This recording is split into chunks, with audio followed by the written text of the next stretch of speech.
Yes, I'm Danny Johnson, CEO at TPP, The Positive Porpoise. I'm Jason Miller from Fins Up SoCal Fan Club. I'm Scott Howell from Atlanta Dolphin Club. Mark Angelo, NorCal Dolphin Club. And you're listening to Clock Blockers, Miami fans' #1 morning show. Run it, run it, run it, run it, run it, run it, run it, run it, run it, run it, run it, run it, run it. What is up, ladies and gentlemen? It is your boy, Stephen D, on the #1 Miami fan morning show. Clock Blockers! What is up? How's everybody doing this morning? Hope y'all are excited as I am for this beautiful and wonderful Throwback Thursday. That's right, Throwback Thursday. We are going to have a special co-host on, as we're going to start doing every Thursday. My man, Dwayne D-Dub, will be my co-host for each and every Throwback Thursday. We're not quite there yet to bring him on because we got to do a couple of house stuff, all right? Let's get the house together. Let's clean up a little bit. Number one, if you haven't done so already, hit that like button. Hit that like button and subscribe to the channel. Make sure you guys go do that. Okay, that's the first thing I need you all to do. Second thing I need you all to do, if you haven't done so already, sign up, become a member of the channel. Your seat is waiting for you at the table. Okay, so make sure you sign up. Come on, let's go. We got plenty of seats waiting for you. That's the next thing. Next thing I need you all to do, okay? If you want to donate to the channel, if you're able to donate to the channel, there's 3 different ways you guys can do that. You can use the YouTube Live Super Chat. You guys can do MSM Podcast Network through PayPal, or you can also do the Cash App, which is MSM Podcast Network, $sign at the front. So make sure you guys set that up too. Guys, we have an amazing sponsor of the show, Tail Greeter. Tail Greeter, shout out to Tail Greeter. Before I go into Tail Greeter and how an amazing their sponsor they are, I need y'all's help right now, okay? So I need you to kind of stop what you're doing, pay attention, because this is a big deal. This is probably the biggest deal we've ever had at Miami Sports Music. Okay, so let me add this to the stream. Right now, we have a huge opportunity to be on the front of a hood of a NASCAR on Sunday, October 23rd. We're already on the hood. We're going to have a little logo on the hood of the car, okay? But I want to get the big logo right underneath Tail Greeter of the NASCAR Cup race, okay? On I think it's October 23rd in Kansas. So I need you all to go to Twitter, Facebook, and Instagram, which will be up here in a minute. But what I need you to do is follow these directions. I need you to go, otherwise the vote won't count. I need you to go to our Miami Sports Music at MIA Sports Music on Twitter. Go follow these directions. Follow Tail Greeter and Josh Balicki. Josh Balicki is the driver, the NASCAR driver that will be driving the car. I want you to like and retweet this particular tweet. Okay? Like and retweet. And then most important, when you do the retweet, you need to quote it. All right? And most important, use the following hashtag in your share and retweet. Hashtag MSM Tailgate. MSM Tailgate. It is so important that you go do that. Make sure that you go to Facebook, our Facebook page on Miami Sports Music, and do that as well. Okay? And also, the Instagram should be up sometime this morning. Solo has the Instagram page. It's not quite up there on Instagram yet, but hopefully by the end of this show, it'll be up there. I'm going to repeat this 2 or 3 more times throughout the morning. I need 1,000 retweets with the hashtag MSM Tailgate. And I need you to go follow Tail Greeter and Josh Balicki. I can't do this with just the people that are watching right now. So I need you all to go do this. And then I need you all to go share it and get people to do this. There's no way I'm going to win this without y'all's help. So I'm asking that y'all go to Twitter right now and go take care of this. Okay? Follow Tail Greeter. Follow Josh Balicki. Hit the like and retweet. And then most important, use the following hashtag in your share. Hashtag MSM Tailgate. So please go do this. This is gonna be a big deal. Yes, it's also in my Twitter, Ennis. I have retweeted this, but I need y'all to go do this particular one at MIA Sports Music. At MIA Sports Music. Okay. I'm nervous about this, guys, because I want Miami Sports Music to be on the hood of a NASCAR. That'll be pretty cool, right? I think so. So make sure, big shout out to Tail Greeter. Tail Greeter is doing all this. So they're an amazing sponsor. So make sure you guys go check out Tail Greeter. They're absolutely awesome. I do want to remind everybody, Sunday morning, we are going to be doing a special Clock Blockers morning edition in lieu of a pregame. So at 8 a.m. on Sunday morning, we will be doing Tail Greeter, okay? We'll be doing Clock Blockers presented by Tail Greeter. So make sure you guys are here bright and early, 8 a.m. Eastern Standard Time, by the way, Sunday morning for the pregame show, which will be the Jacksonville Jaguars and the Miami Dolphins. So make sure you guys come check that out. That'll be Sunday. All right? All right. Well, without further ado, I actually got two people coming on. My regular co-host for Thursday now is going to be my man D-Dub. So let me bring in my man D-Dub. What's up, D-Dub? What's Good morning. Good morning. Good morning. That boy get you going. Good morning. How you doing? How you doing, man? I'm feeling good, man. I'm feeling good. Feeling good. And are you excited to be the co-host on Thursdays now, man, with the Throwback Thursday? You know what? It's now part of my schedule. It is now part of my schedule. And I'm always excited about events on my schedule, man, because I don't put anything on my schedule that doesn't motivate me and provide me direction and purpose. Well, I'm glad that I can help you do that. I have another person that's going to come on and hang out with us for a little bit. He's usually on Fridays, which I believe he'll be on tomorrow as well. My man, my brother from another mother. He's looking pretty sharp this morning. Cameron from East 32 Dolphins Tailgate. Whoa, looking dapper. Good morning. Looking dapper today. What are you doing? Why are you all snazzed up? I'm up here in Nashville. Just caught an early flight. If I'm slurring my words, it's because I just woke up on my flight. But I'm in here up in Nashville working today and tomorrow. And I just wanted to stop by and say hello and say good morning to D-Dub and welcome to the show. That's good stuff, brother. Hey, man, just so everybody knows, East 32 Dolphins Tailgate and Tail Greeter have a big relationship, too.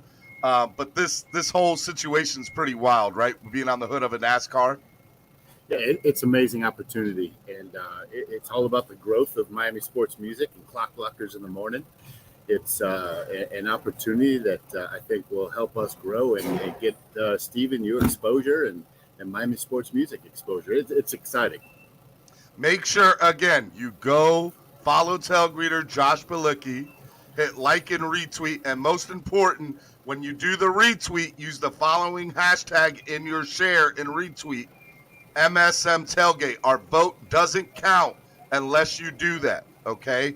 We want to be on the hood of a NASCAR, so make sure you guys go to @MIA Sports Music on Twitter and go to our Facebook @Miami Sports Music.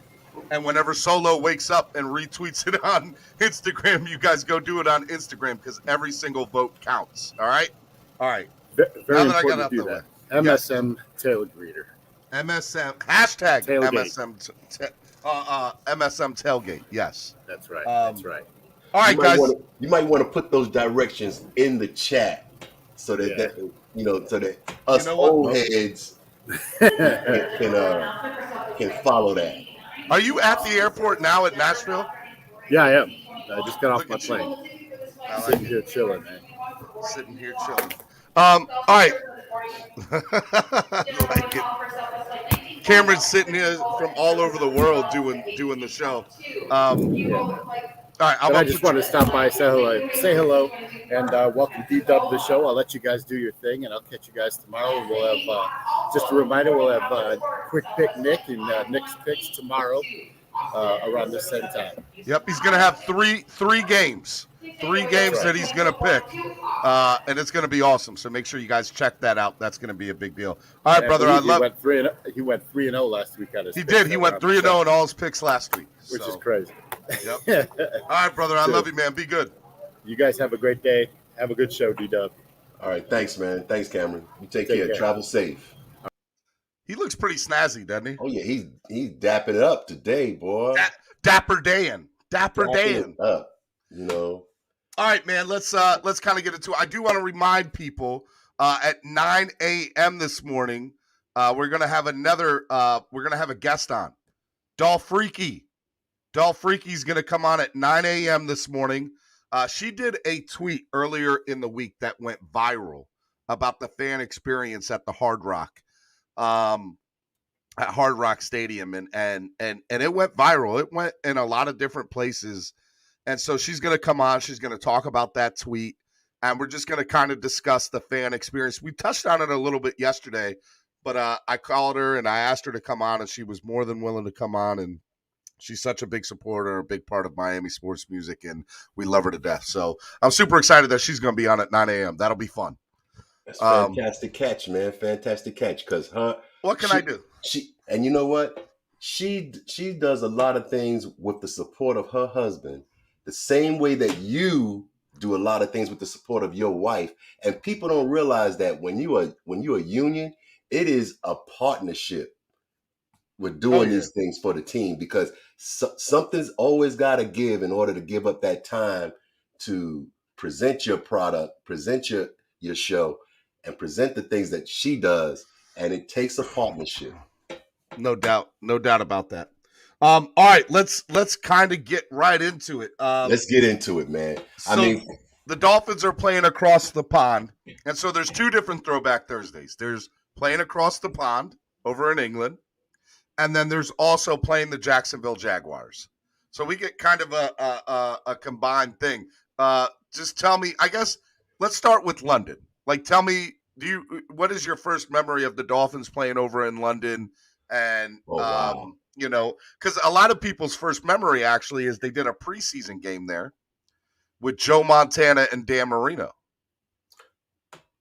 You know, and it was the 49ers and Dolphins. Was it Joe Montana or Steve Young? Steve Young. Yeah, I forget which one. But either way, that was the real first one. And then the real first one in the regular season, I think, was the Giants at Giants-Dolphins game over there.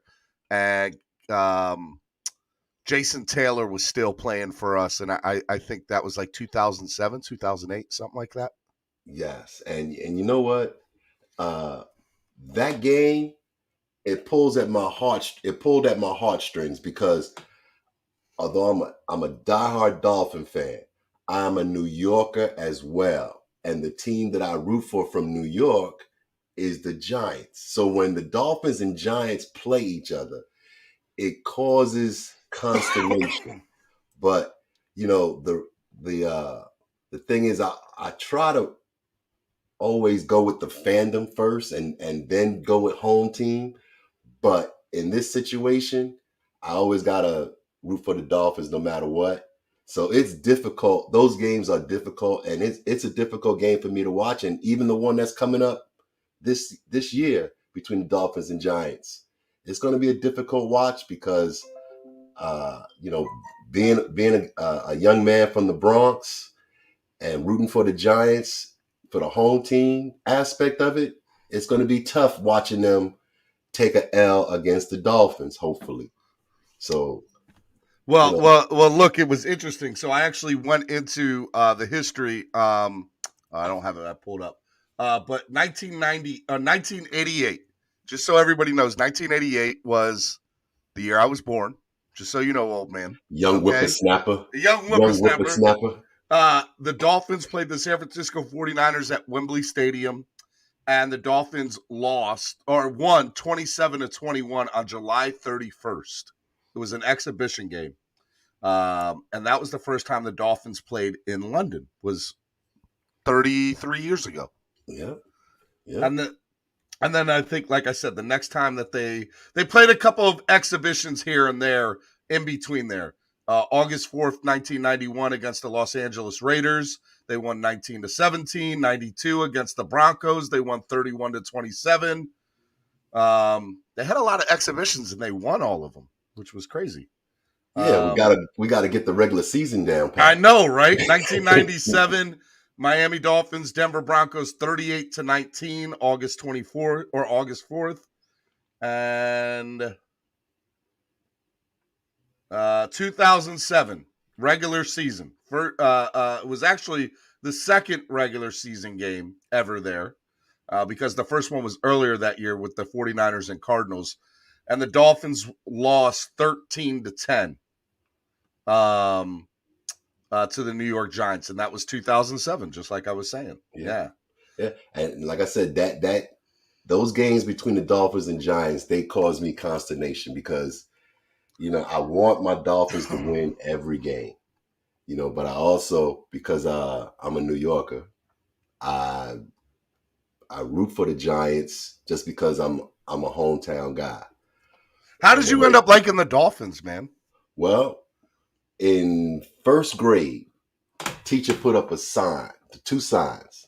One, a star for that ugly cowgirl emblem, and one for the beautiful fish. And I like the beautiful fish more, and that's how I became a Dolphin fan. They had pretty colors and a cool, a lot. It's so funny because my wife said, well, back in the day when I was rooting for teams, whoever had the prettier logo and prettier colors is who I would root for. She's like, I'd always root for the Dolphins because they always had the better colors and logo. Yep. So, and you know what? Everybody on the block that I grew up on had a team, but none of us rooted for the Jets or the Giants because you're talking 1970. Both franchises stunk up the joint. So people were Raider fans, Viking fans, Rams fan. My brother is a Rams fan to this day. Me with the Dolphins. Another friend of mine is still alive. He was a Redskin fan still. And all our fandoms have lasted to today. Yeah, hey, man, I hear you. 2014, the Dolphins played the Oakland Raiders at Wembley Stadium. I remember this game. It was game. Yep, 38-14. Dolphins beat the Raiders at Wembley. Yep, I remember that because I was in New Jersey doing active duty work, and me and about 5 other Raider fans and one other Dolphin fan watched that game together on the AV Armed Forces Network. Yep. Shout out to all you military personnel out there. Let's see here. 2014 or 2015. Was it 2015? The Dolphins played the Bills in Wembley, and the Dolphins were the home team there. Actually, it was the Jets. It was the Jets. 27-14. Jets beat us in 2015. Anytime you lose to the Jets, it's a tough L. It's always a tough L. And then the game that I went to, 2017, the Saints and Dolphins over at Wembley. Saints won 20-0. So let me explain. I used to hate when the Dolphins lost a home game to go over there. And that was before I met Fins Nation UK, and I met Wayne, and I met all the guys, over there, and I knew that they're real diehard fans over there. Oh yeah. And not only that, then I had the experience of going over to London, and it was one of the best experiences I ever had in my life. London was absolutely amazing. The food sucked. As a fellow fat man, the food was horrible. Your safe bet you ever go to London is fish and chips, just so everybody knows. Yeah. And but the experience there was just amazing. Everything's old there. We stayed in Kensington, which is where Princess Diana lived, and it was just awesome. The whole experience was awesome. I never got to go to the island that Europeans call that the island. I never went to the island in England. Been to other places in Europe, but never got a chance to go there. I've heard most of the time the food is not what we're used to, but there are bad memories, as you just outlined, for the Dolphins going and play overseas. But when you think about how advantageous it is to the franchise and getting the brand out there, that's the reason why the Dolphins have agreed so often to play games over in Europe. You know, there are multiple cities outside of the U.S. that have hosted either an NFL exhibition game preseason or an NFL regular season game. Yeah, Mexico City. I'm going to go through all of them. You ready? Yeah, I'm ready. Barcelona have hosted a total of 2 exhibition games. Berlin, Germany have hosted 5 exhibition games, which I actually find interesting because I know that the NFL is going over there to play. They just announced that, and I know there's shout out to the German fan club here. They love football over there. And the German fan club, Marcus. Shout out to Marcus from the German fan club. Love you, buddy. They're amazing guys over there. So if they go to Germany, I'm hoping that we get to go because that whole experience is awesome. Best beer in the world. Best beer in the world, bar none. Hey, Oktoberfest, baby. Them Terminators and double dark beers. Oh man, they're fantastic. Fantastic. Dublin, Ireland. Gothenburg, Sweden. Hamilton, Canada. London, Mexico City. Monterrey, Montreal. Osaka, Japan. Ottawa, Canada. Sydney, Australia. Tokyo, Japan. Toronto, Vancouver, and Winnipeg. All those are cities that have hosted either an exhibition game or a or a regular season NFL game. And most of the Canadian sites, those are places that they have established football fans. So putting a game there, you expect a large crowd. But when you think about the European and the Asian markets, it was a roll of the dice, like in Osaka, and Sydney, you don't know whether or not the fans were going to turn on because of their love for rugby and Australian rules football, but they had overwhelming crowds at Sydney as well. Yeah, definitely. The last time they played in Japan was 2002. Actually, it was 2005. Was in Tokyo, but last time they played in Osaka was in 2002, and it was the Redskins and 49ers. What was the attendance? Did they have in the box score? Did they have the attendance? Nah, they just have 38-7 Redskins over the 49ers. Okay. August 3rd, 2002. It's all. There was the first regular season game ever played outside of the U.S. for the NFL was 2005. Yeah, and that was in Mexico City, the Arizona Cardinals and the San Francisco 49ers. I'm surprised it wasn't Dallas, but Arizona and Dallas, that would have even brought in a bigger crowd. But they probably filled up that stadium because Mexico City's got a large population and they support all sports. You put an event on in Mexico City, it's gonna fill the stadium no matter what. Yep. All right, so there's your Throwback Thursday on the London side of things. Again, just if you guys ever get a chance to go to London, go do it. It is awesome. The experience is awesome, and I highly recommend. Get your passport, people. It's a wonderful thing to travel outside the United States. Makes you see that there are other societies and cultures, and also make you appreciate what you have and what you don't have. Oh yeah, 100%. All right, let's see here. Let's go to Jacksonville. All right. So, yep, you already. So we've had. Let's just get it out the way. Can we just get it out the way? So you want to talk about 62-7? Let's just get it out the way. Let's just get it out the way. 62-7. The last game that Marino played, the last touchdown he threw, it was already 41-0 at that point in time. And there were discussions on the sidelines between Jimmy and Marino about whether he should stay in the game or not.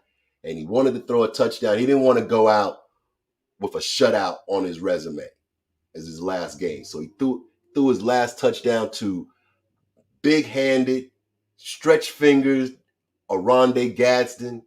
20-yard pass. for the only touchdown in that game. Basically, there was no defense played at all in that game. Okay. So we're not even going to really bother with the defensive stats. Yep. But Dan Marino was 11 for 25, 95 yards, 1 touchdown, 2 interceptions. Yeah. There's a quarterback that we actually know very, very well.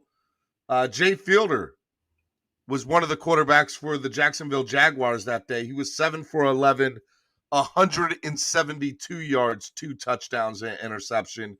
And Mark Brunell was 5 of 9 for 105 yards and 2 touchdowns. Wait a minute. That box score there might be an error with that box score. Because the score was 62-7. How did Jay Fielder throw 2 touchdowns? So rushing. But the final Chris score Howard, was 62. But the final score was 62-7. So I understand. Jay Fielder threw 2, Mark Brunell threw 2. That's 4. Fred Taylor ran in 1.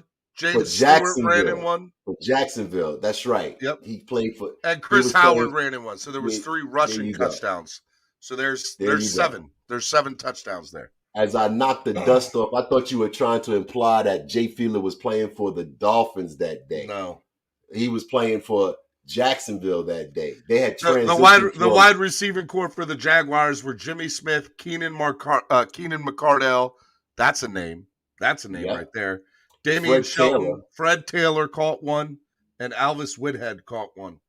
Yeah, I mean they totally blew the doors off the Dolphins from beginning to end that day, and it was sad to watch a future Hall of Famer go out the way he did. And granted, he didn't have the arm strength at that point in time that he had showed throughout his career, but it was just sad to see him go out that way. And 100%, 100%. And they have no support from the running game because your leading rusher only had 10 yards in that game. It was a brutal game to watch and behold. And you know what? No matter what, until the Dolphins can get Jacksonville back in the playoffs and put a spanking on them, that game is going to always trump anything that's done in the regular season. So let me tell you a quick story. So 1999, I'm 11 years old. I'm 11 years old in 1999. Okay, young whippersnapper that I am, as you so put. Yes, I'm 11 years old. I tell people all the time, my first real memory of being like a diehard Dolphins fan, remember watching the game, was 62-7. That is my first real memory. And by the way, so if that's my first real memory, I'm a diehard till the day that I die, because that didn't stop me from not watching them. That didn't stop me from not rooting for them. That didn't stop me from getting a tattoo on this arm and being that this is the greatest football team of all time. You're talking to a real diehard fan. You can never question my loyalty. Never. Okay? Yeah. I got a little hyped up. Yeah, you let a little. You wanted to vent a little bit. That's okay. That's okay. You want to let it out, pump out the chest, show off the tattoo. It's okay. You proving your fandom. Okay. Sean Dixon said it right. I've been in pain since day one. Since day one. Now look, I remember sitting on the couch watching Dolphins games with my dad as a kid, like even younger, but I don't remember the games. I remember playing Oakland in the playoffs one time. But I don't ever but the first real game that I can remember was 62-7. And here's the messed up part. I watched the entire thing. And to this day, I have such a different, like the Tampa Bay game, I couldn't turn it off. I'll be honest with you. I turned it off with about 5 minutes left in the fourth. But I could not turn it off before then. Because you're always hoping that something good, you're going to see something good. Well, you know what? It's not even that. It's for me, it's and this is where it hurts, and I'm glad that Allie's coming on here in about 15 minutes. Dolphreaky is going to come on, guys, at 9 a.m. Is the reality is I look at that and the game on Sunday was like, man, here we go again. I remember being 11 years old watching my team get killed. And this past Sunday, I'm still watching the same thing. I don't know what to say about that, Dwayne. You know, a morbid fan would be like, the more things change, the more they stay the same. But we're not gonna focus on that. We're gonna focus on the positiveness of it and say that, okay, we got nowhere else to go but up. We've been saying that for 30 years, and I hope that comes to fruition. Hey, from somebody who's seen the up, yes, it can happen. Okay. But I know you youngins, y'all don't want to hear that. Y'all want to see it right now. Y'all want to see it yesterday. Y'all want to see it. You ain't never lied, boy. You ain't never lied. I know. And I want to see it that fast as well. I would love to see it that fast as well. And one of the worst things, like Sean said, when the affiliate turns off the game and goes to another game, that's a bad thing. And that's why we got to keep fighting the perception of what the Dolphins are.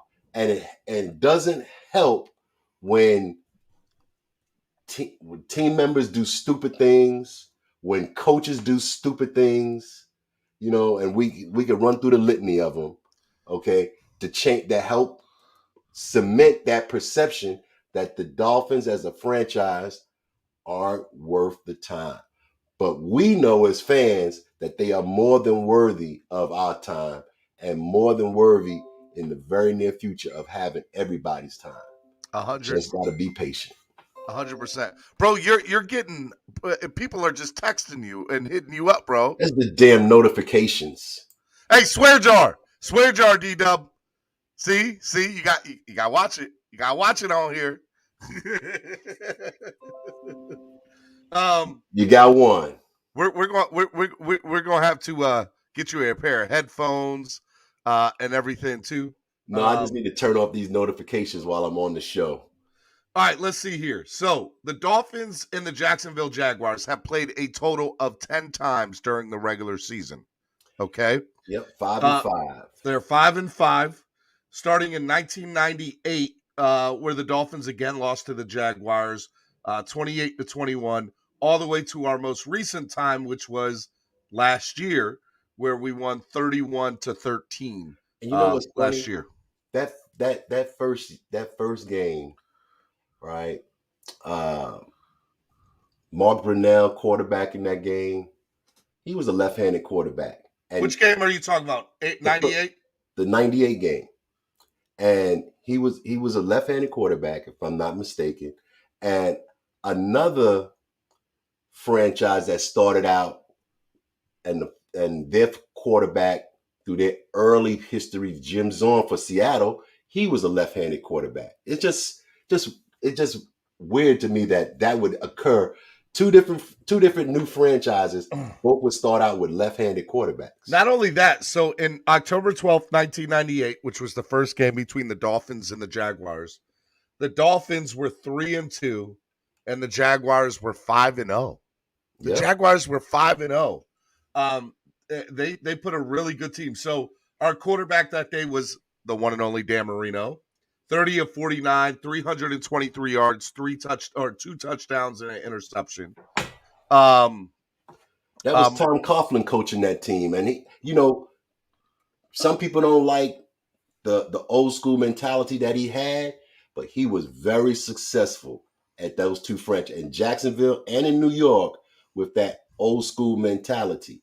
I mean, and Tiki Barber has a lot to thank Tom Coughlin for saving his career.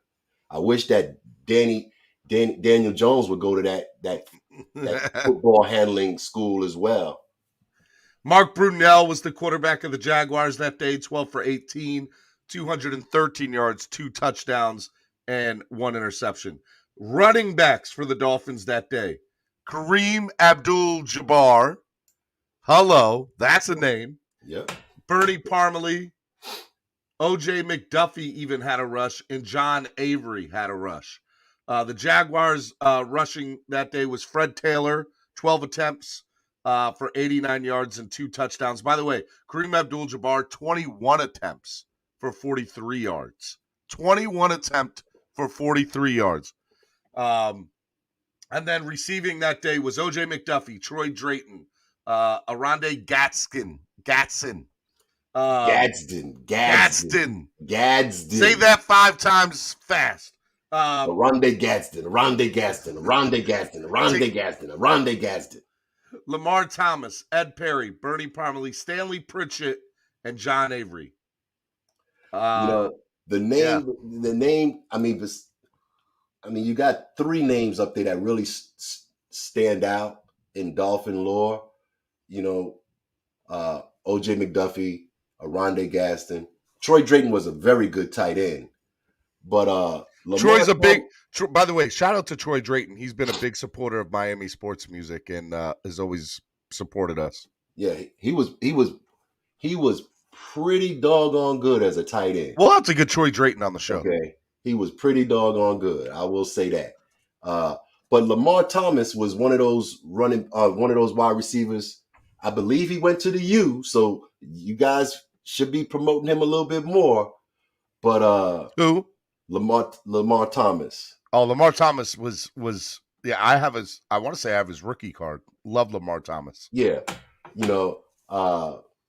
But the wide receivers at that point in time, O.J. McDuffie was the focus, but Dan Marino pretty much spread the ball out to everybody. He gave everybody some love on a consistent basis.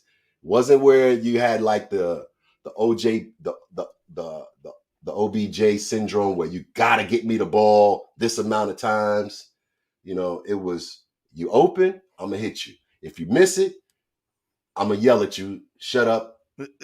Get back in formation and see if you get over to the sidelines and get somebody else to come in here and do it. Yeah. So the first time the Dolphins beat the Jaguars in the regular season was 2003. And during that game, again, it was at Jacksonville. The Dolphins were 4-1. The Jacksonville Jaguars were 1-5. Our quarterback that day was Jay Fiedler, 14 of 27, 147 yards, no touchdowns, and 1 interception. Yet we still won.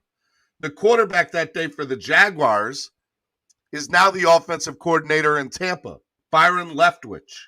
Yep. 24 of 42, 256 yards, no touchdowns, and 3 interceptions. Ricky Williams rushed the ball 19 times for 75 yards and a touchdown.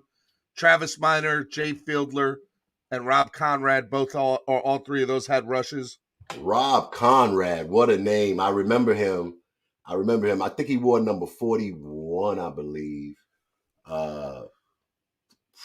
Not a spectacular running back, but he was, I guess, he did the things that you asked of him to do. Oh, yeah. He would come out of the backfield sometimes, catch a ball, and he would get the short yardage, yards that was needed. Not a spectacular career, but a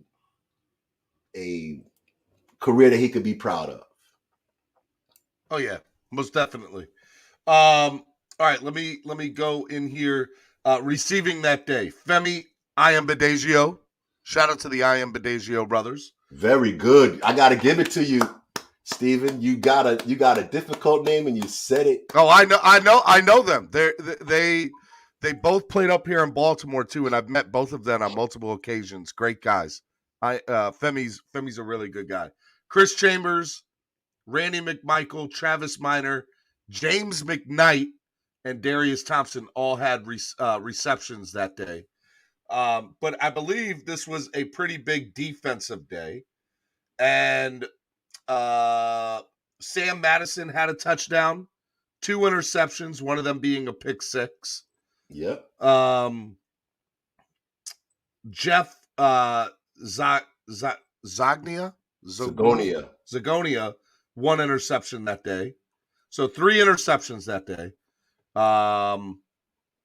And so, yeah, I memean, it looked like, and then if you go up to the kicking, one field goal from 50 plus yards, 51 yards from Alindo Mare that day. So, yeah, I mean, we had a pretty good day. We scored in the first quarter on a Ricky Williams run, and then Randy McMichael fumble return, 2-yard fumble return. In the fourth quarter, and a Sam Madison pick 6 in the fourth quarter is how we scored that day. It's amazing that you would see basically the way the box score makes it looks like Randy McMichael was playing defense, but it was an offensive play, and he picked up the ball and ran it in 2 yards for a fumble. But correct me if I'm wrong now, if offensive players fumble and the offensive people recover, it can't be moved forward now, right? Like no, right. That is a rule that came out from a game between San Diego Chargers and the Oakland Raiders, where one could not advance the ball with 2 minutes or less in the game. The offensive team could not advance a fumble. I remember that game. It was a crazy game. Dave Casper was batting the ball forward, and then finally stumbled in the end zone for the touchdown. Even the San Diego Chicken fell out and couldn't believe that game. Yeah. Is there any other games that stand out to you? So we have games in 2006, 2009, 2012, 2014, 2015, 2018, and 2020. Well, the game that probably stands out to me, of course, out of all of these is the one playoff game. But other than that, as a Dolphin fan, looking at these games, I always wanted to see the Dolphins just put one on Jacksonville. And this may be, if the stars are lining up right, this may be a time where at least the Dolphins can put up 40 points. But let's just keep our fingers crossed. I feel the same way, too, because I always felt, two things. Number one, I don't think Jacksonville ever deserved a team. Let's just call it what it is. The only reason they got one is because Paul Tagliabue didn't want to give a team to Baltimore. That is the only reason. And because Jacksonville and Carolina got expansions. So one of those two teams should have went to Baltimore at that time. And it shouldn't have been Jacksonville. It should have been Carolina and Baltimore getting expansion teams at that time. Yeah. So I always feel Jacksonville never should have existed in the first place. And I feel like they stole some of our fan base to, on the other level too.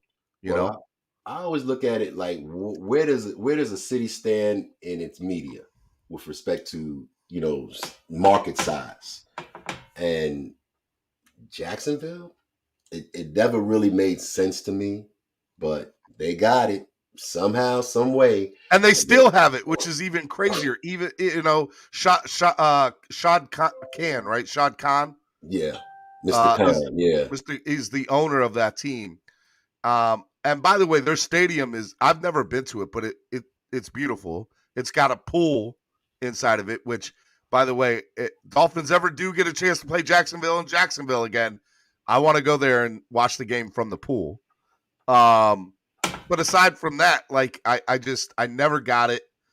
It just never made sense. It's a nice city. I've been there, visited there. They got it. I lived there. When I was there like 2017, they were building up downtown. But I'm like, what made them deserve to get a team back then? And you had Baltimore sitting there, with their arms open, and the conspiracy theory. The conspiracy theory is Tagliabue knew that Carolina deserved one, so they got in there, and it was whoever can pay me the most money as an entry fee to get into the league under the table will get in, and Jacksonville had the money to get in. And that's the conspiracy theory, is that they paid their way to get a team, and they were not the most deserving city to get a team. Money always talks, baby. Money always talks. And that's the reality of what it is. Flip side says, I blame their early success on the expansion draft. Todd L says, Jacksonville is not a nice city. I do live there now. Oh man. Well, you know what? That expansion draft, yes, they got a lot of talent and a lot of veteran talent. But you got to remember, it takes coaching. You can have all the talent in the world if you don't know how to mesh it together. And you had a good coach, Tom Coughlin, who, he meshed it together. And for a certain period of time, his message was being accepted. And, after a while, that message wasn't. But during that time, he got it. He got the buy-in. Yeah, definitely. All right. Look, we're waiting for Allie, a.k.a. Dolphreaky, to come on. She says she's getting everything set up. So before I do all that, I do want to remind people that, look, we have a big deal that's going on. So before the Queen gets on, while she's getting ready, I do want to remind people this. Okay, number one, all right, we have a huge opportunity here at Miami Sports Music. Miami Sports Music has one of our sponsors, Tail Greeter, is going to be on the NASCAR on the Sunday, October 24th race. They are going to be part of the, I believe, 52 car of Josh Bilicki. And so what they are going to do is Tail Greeter has about 30 or 40 different partners across the country, us being one of those partners. And they're putting all of us on the hood of the NASCAR. Now, there is a small spot, a bigger small spot underneath their logo on the hood. And so they are going to give whoever has the most, there's directions here that you need to follow. Number one, to help us get on the hood of the race car, you need to go to @MIA Sports Music on Twitter. Go do that. And you need to follow Tail Greeter and Josh Bilicki. I put the instructions in the thing here. Follow the directions or your vote won't count. Follow Tail Greeter and Josh Bilicki. Like and quote the retweet. And then most important, use the following hashtag to share the retweet. Hashtag MSM Tailgate. Okay? Now, every vote counts. If you go to Facebook and go to our Facebook page and do the same thing, do it there. And then also follow, there's certain directions for Instagram. You guys can go to @Miami Sports Music and do it on Instagram too. Every vote counts, but you have to make a new post in your retweet, and it has to say MSM Tailgate. So when I click on MSM Tailgate, I should see multiple different ones from people. Just like, look, D-Dub. D-Dub has MSM Tailgate. That's how it should look. Shout out to D-Dub. If an old head like me can do it, anybody can do it. And there's only one other person, D-Dub. So, guys, I need more than one. So go to Twitter right now and do that. I need at least 1,000 to have a shot.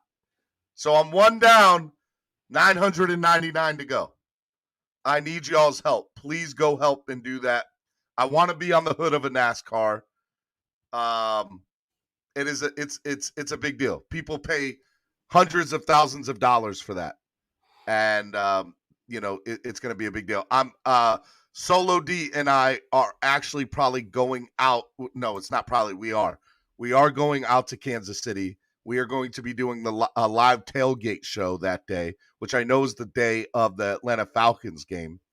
But we are going to do a live tailgate show from there that day from Kansas Motor Speedway inside the infield. So I am super excited about that. It's awesome. Shout out to Tail Greeter. That's awesome, right? Oh yeah, man. I mean, to have an opportunity to have your brand broadcast and advertise not only hundreds of times around the track, but then when you think about the media coverage that an event like that gets, it's a big thing to have your company logo on a NASCAR vehicle. 100%. All right. So, did you get a chance to read Dolphreaky's tweet on social media over the week? No, I did not. I'm on Twitter maybe twice a week. So, okay. Well, it wasn't just on Twitter; it was all over. And I'm waiting for Dolphreaky to get up here. let me pull it up. I got it right here. I'm pulling it up now. All right, pull it up so I can see it. I'm going to read it verbatim, and hopefully by the time I finish reading it, she's back in the back room and ready to get up here. So this is a tweet from Dolphreaky this week. After having attended several away games as of late, I've realized the fan experience at Hard Rock Stadium straight up sucks anymore. What happened to the Fins Force, to Air TD, and TD? What happened to the Jumbotron games, to the music? We can barely hear it anymore. The Fins Force used to get the crowd hyped, told newbies to be loud on third down and quiet on offense. They used to hurl T-shirts and beads into the crowd, targeting the young fans and making them fans for life. When I was a kid, getting a freebie was one of the best parts of the game. The Buccaneers, equivalent to Fins Force, must have given away thousands of koozies, sunglasses, beads, and hurled hundreds of T-shirts to the fans in a giant cannon this past Sunday. Explain to me why I got a Bucs koozie and like 6 sets of black and red beads at yesterday's game, but I haven't had anything at a Fins game in years. The Raiders fans were so loud on third down, my ears were ringing. The average Dolphins fan don't even stand on third down. And why do we have $1,000 72 club seats in the middle of the most important section of the stadium, midfield, forcing any person with a reasonable income to sit on the visitor side and corners and end zones?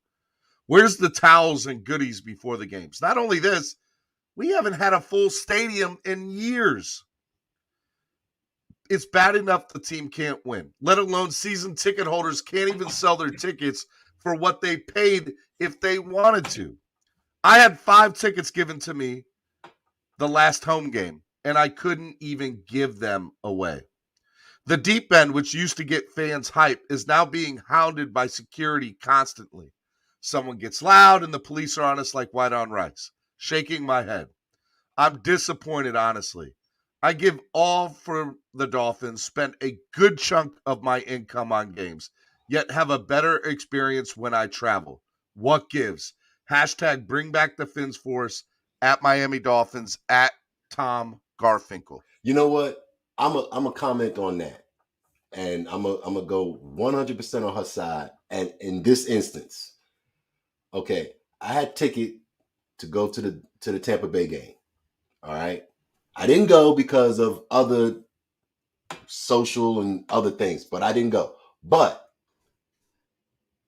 the Tampa Bay customer service, guest services, they called me not once, they called me 4 times asking me about what my needs were, offering me tailgating tickets, parking tickets, free stuff, even before the game, even before I arrived. So I get what she's saying.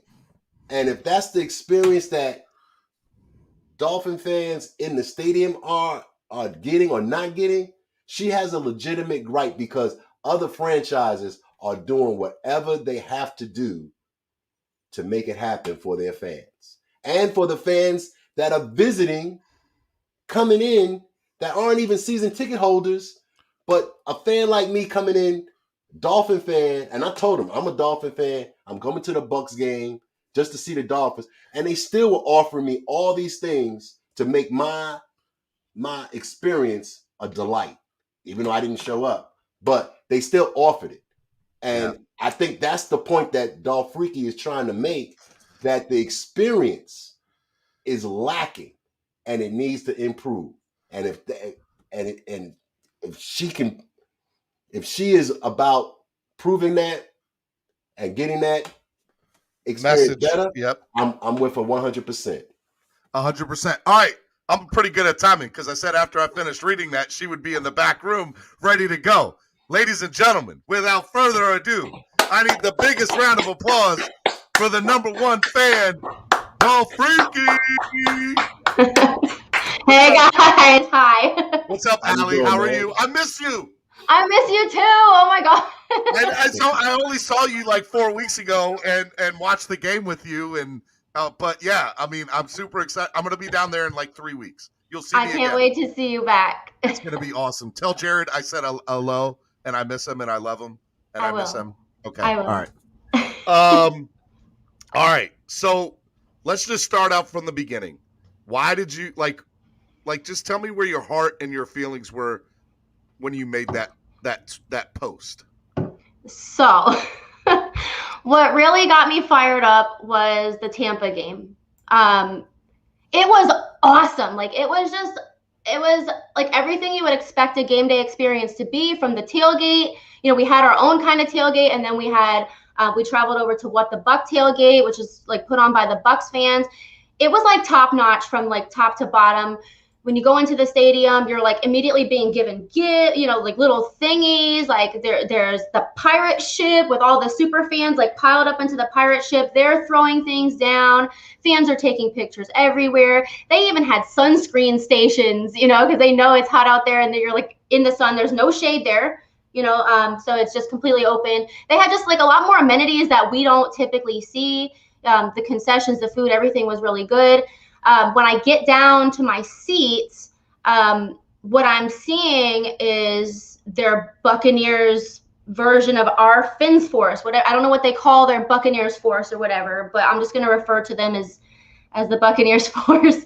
But they're there and they're getting the crowd hyped. They're talking to everyone. They're coming up to I sat in the front row. They're coming up to us. They're talking to us about the game. To us, they're talking a little bit of crap, a little banter back and forth. They're giving the kids all kinds of stuff. They're just getting the crowd hype before the game. We get there. They do all, the whole, the Star Spangled Banner, that whole thing. They have a crazy flyover, like huge jet, like unreal jet, like with the flyover, everything, all the stuff that we do, but like on a little bit smaller scale, I would say. They had the people like unravel the flag. I'm sure you guys all saw that, from TV, but it was just more like the stadium was full. It was grand. It was a grand. Yeah. Everything was grand. It was big. Yeah. And I had been there once before for the XFL Vipers game last year before that whole thing got shut down. But this was a whole other thing. Like, I mean, it was obvious to me that like a lot of it was because they have just won a Super Bowl. So like I get a lot of that. And, along with that, you get a lot more fans coming in, a lot of hype, Tom Brady, like the whole thing. I understand the hype about that, but that is what got me fired up. And so then I started thinking about the fan experience that we have at the Hard Rock, and it's just so subdued compared to that situation. So, and to put it into context, you've been a season ticket holder, or you've been attending games. Yeah, I've been attending games for 20 years. Yeah. And the highlight of my life, like when I lived in Pennsylvania, we would come for one home game per year. And the highlight was going to the game. You kind of, at that time I was young, so I wasn't partying, tailgating, all of that stuff. I would walk through the tailgates, like see everybody having a great time. Then you go to this area in front of the stadium where there's Publix giving out goodies. There's a stage where they're doing performances. They had dancers. Solo D would perform on the stage. It was like things like a whole like pre-fan experience. The kids, including me and my kid's sister, we loved it. Like that was part of the experience for us. Being able to have pictures with the mascots, with players, cheerleaders, food, like just all kinds of different, corporate sponsors that are giving out things, doing raffles, spin the wheel, all this stuff, like big DJ stand. The fans are, getting hype outside, and they're throwing beads, they're throwing whatever. It was just a part of the experience that we don't have now. Now you can walk through that same area and it's just a team store there. There's nothing going on anymore. So you feel like they're taking your fandom for granted. Yeah. Oh yeah. And they have minimized the experience. And I know, a lot of it is probably because of COVID, but now like I just feel like COVID now, that's not the issue now. Like why can one stadium go all out and then the other stadium in the same state 4.5 hours away? Right. Okay. So not only that, that was a highlight of my childhood, and I'd come home with all these goodies and show my friends, and it was like, you got a souvenir from the game. It was fun as a kid. The adults, whatever, I'm sure it wasn't, as big of a deal. But for me, that was part of my thing, to go home with a picture with TD, and then your super fans out there. Like, some of my earliest photos are with super fans walking around. The mascot TD, not TD Finstock. Yeah. As much as I would still love a photo with TD Finstock, yes, I'm talking about like our soft character, TD. And honestly, I didn't realize he wasn't at the games this year. I didn't notice that. He's not there. And most importantly, Air TD, who I've been very vocal about my appreciation for Air TD. I don't know, maybe not everybody understands what Air TD is, but he's a blow-up version of our Dolphin mascot. He bounces on his head, he walks around, he pecks the opposing fans, he makes their sodas fly everywhere. Like, it's hilarious, and it was fun.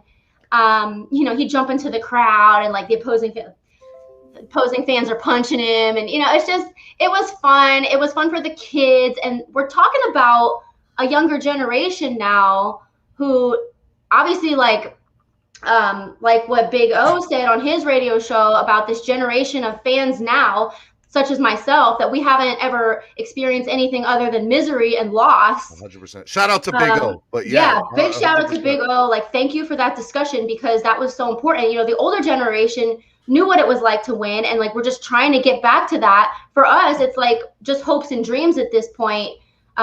We hope we can get back to that. We hope we can win a Super Bowl. We don't know if we ever will, but at least let's have fun at the games. Let's give it our all and try to make some impact.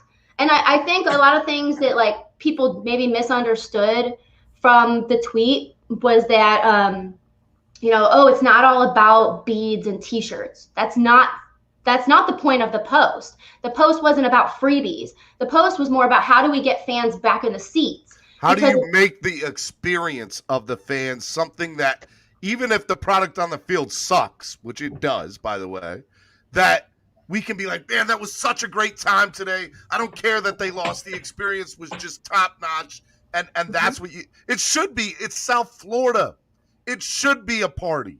It's Miami. We should be doing it up big style. Like, why is everything else about our city over the top? I'll one up to you.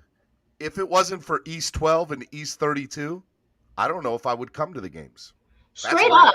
Because the tailgate is so, like, the way that we tailgate is very elaborate, and we have so much fun, and it is over the top. And you can go to East 12 and East 32 and just walk up that aisle and see, all your friends and the super fans, like whatever you want to do, like people who come for their first experience to Hard Rock. Like, I encourage you to come through the tailgate because it is so much fun.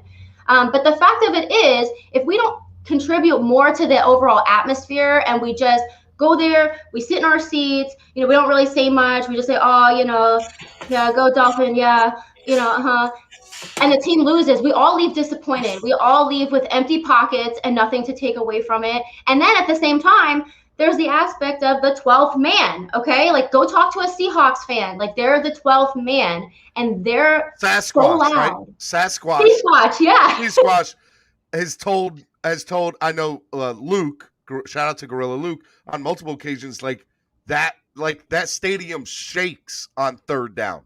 Yeah, that stadium you can hear shakes. It on TV. Yeah, you can hear it. So much so that the Seahawks game we had the other day, what was it, the Rams?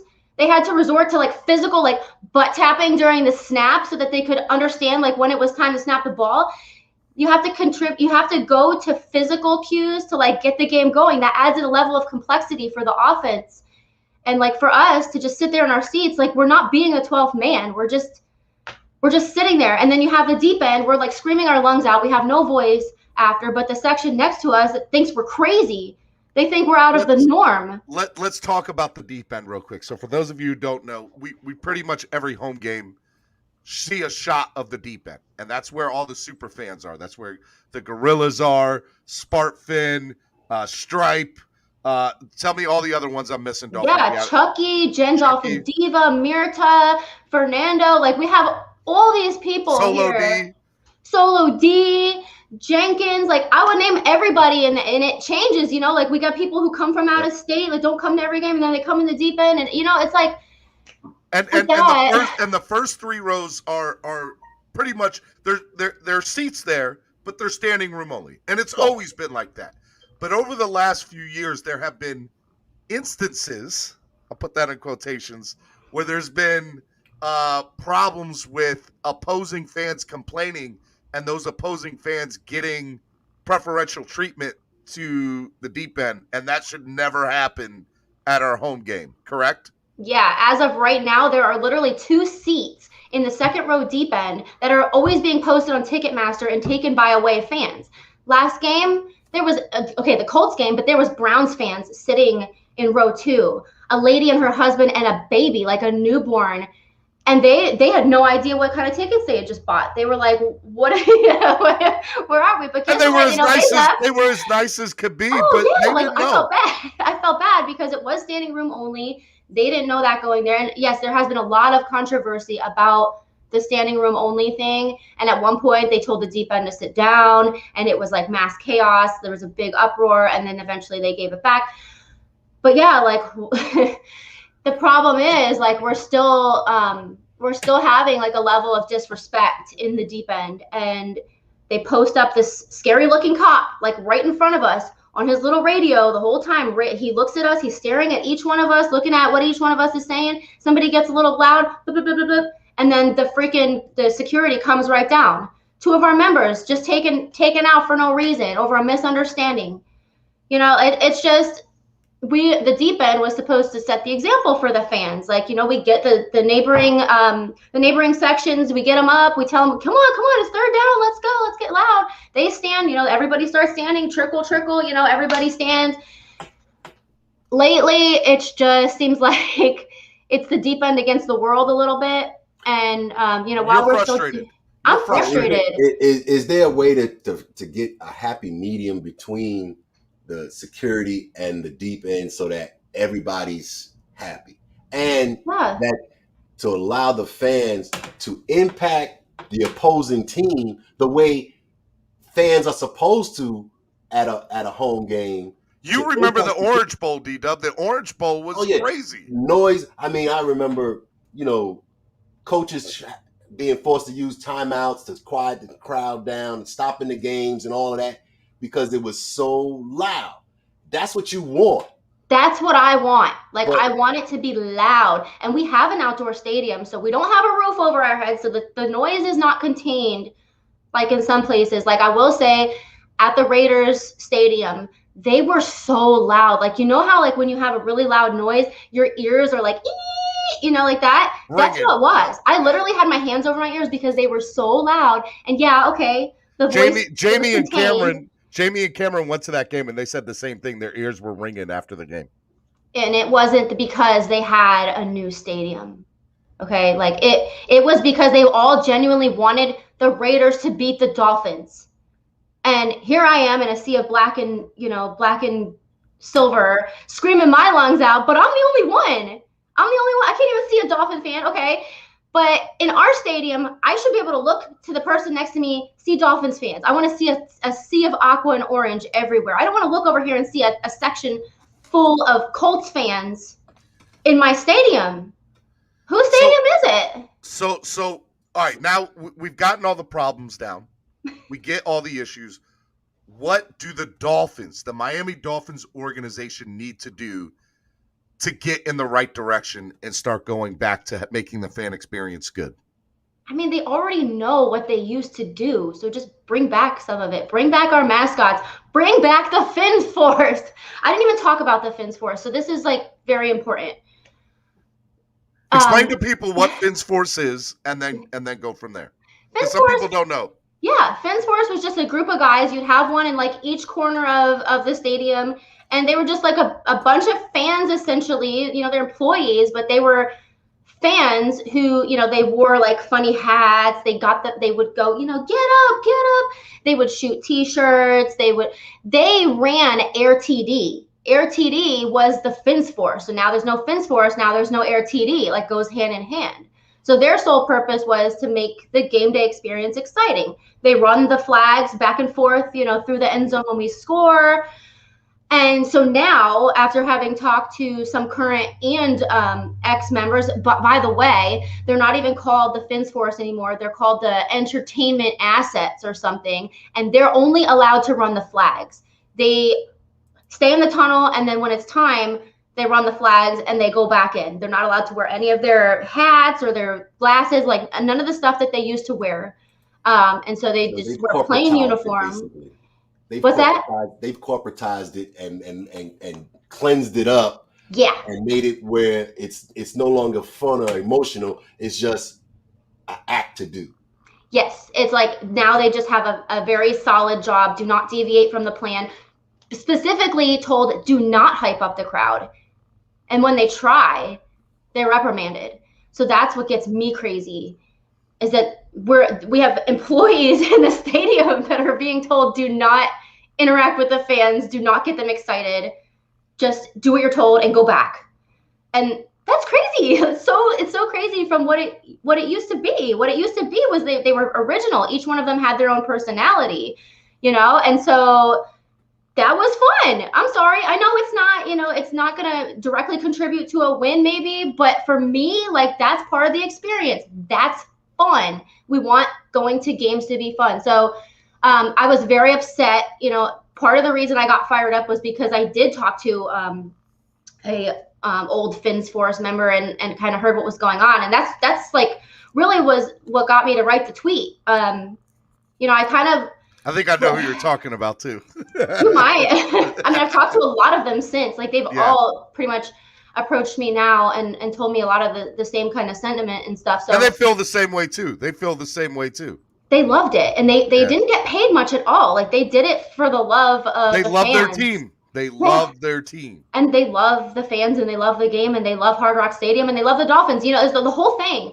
So a lot of them just did it, because they loved it. So let me ask you, you make this tweet, it goes viral. What is some of the feedback you're getting from other fans? That's my first question. I have a couple of other ones, but that's the first question. What's the feedback you're getting from other fans? This has been overwhelming because I literally I was doing my makeup and I'm just writing this thing down. I got to get these thoughts out of my head. I'm just going to put them down. And I'm like, you know what, let me throw it up on Facebook. Let me put it on Instagram. I'll just kind of go for like the smaller media outlets before I release it on my Twitter or anything and just see how it's received. And I had so much positive feedback and so many people felt the same way that it ended up on Twitter anyway. I didn't even put it there, and it just started blowing up, and my messages were blowing up with so much of the same feeling that I have, and people adding to it, even like things that I didn't mention, like the parking situation was one of the big things that a lot of people were upset about. The tunnel that the players used to come through a tunnel and it would like spew fire and smoke and all of this stuff. I remember that when Cameron Wake was here. Yes. Yeah, okay. Yeah. So Cameron Wake and Jason Taylor, they used to, posture and like get up and on third down, they're up there like, come on. Do you see any of that from the current team? No. Nothing. No fire. And so that brings me to my next question. So some of the people in the chat, as well as just in general, will say, well, who cares about the off the field product because the on the field sucks, and either A, we don't deserve it, or B, why worry about that until you can worry about the on the field? Explain to people why that thinking process, in my opinion, and I think it's yours too, is wrong, because the goal should be right now, because there isn't a good product on the field, to have a reason for people to come to the game, to get together, to be a part of this. Explain your thoughts on that. To me, it's a circle. So you bring the fans, they bring the energy, they get the team excited. They bring the noise, they help the defense. The defense and the offense win. We get more hype, right? Like it's like it goes around and around. You don't bring the fans, the team doesn't care, nobody cares, everybody loses. I mean, between the dog pound, the 12th man, the black hole, you got franchises that have established home field advantages with their fan base. That's what you want to have with the Dolphins. And when you were talking about the fire coming out of the tunnel, I remember those. I remember those. I remember being at those games when I would go down there and they would have that, and it would hype me up. You get goosebumps. Yeah. Thank you for saying that about the home field advantage, because we have none. We have the heat. You know, like for some people, for visiting teams from the north, okay, maybe that's an advantage. But no matter what, like it's our disadvantage. It's the fans' disadvantage because we're dehydrated and we've been drinking all morning, and now we come in and we're already like, okay, like where's the water? And our team, you don't think the heat affects them just because they're from Miami and they practice in the Miami sun doesn't mean it doesn't affect them. So, the heat, that's one thing, and then home field advantage is created by the fans. Like it just is. Now, my next question to you is, has the Miami Dolphins in any way, shape, or form reached out to you? No, nothing. I didn't think they did. When did you put the post out? Monday. And today is Thursday. Yep. Yeah.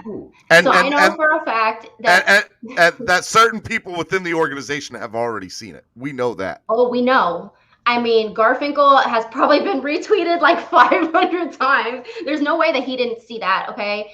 And then I know that people have privately been sending the tweets to their reps. It's not the reps' fault. Also, I feel like I need to say that. You don't need to cancel your season tickets. Like, that's not the point of this. That was going to be my next question. So when stuff like this happens, there's usually a call to action. And a lot of people are saying, cancel your season tickets. Boycott. That is not the point. The point is we want you guys to come to the game. We want more Dolphins to buy tickets. We don't want any tickets left for opposing fans to buy. We want everybody to come. Obviously, a lot of our season ticket holders don't live in Miami, can't come all the time. There are situations where you have to sell your tickets. But now, they can't even give their tickets away. They can't even sell them for half the price they pay, face value. Like, it's just ridiculous. But the fact is, don't cancel your season tickets. We want you to come. But just make sure it goes into the hands of a Dolphins fan if you can help it. Maybe they need to develop some conduits and some sources to give those tickets or sell those tickets to Dolphin fans. So let me tell you. So shout out to Big E and Dolphins Talk. Okay, yes. Big E. A lot of fans know Big E has the access to a lot of Miami Dolphins fans. And so I know for the preseason game this year, a lot of people gave their preseason tickets to Big E.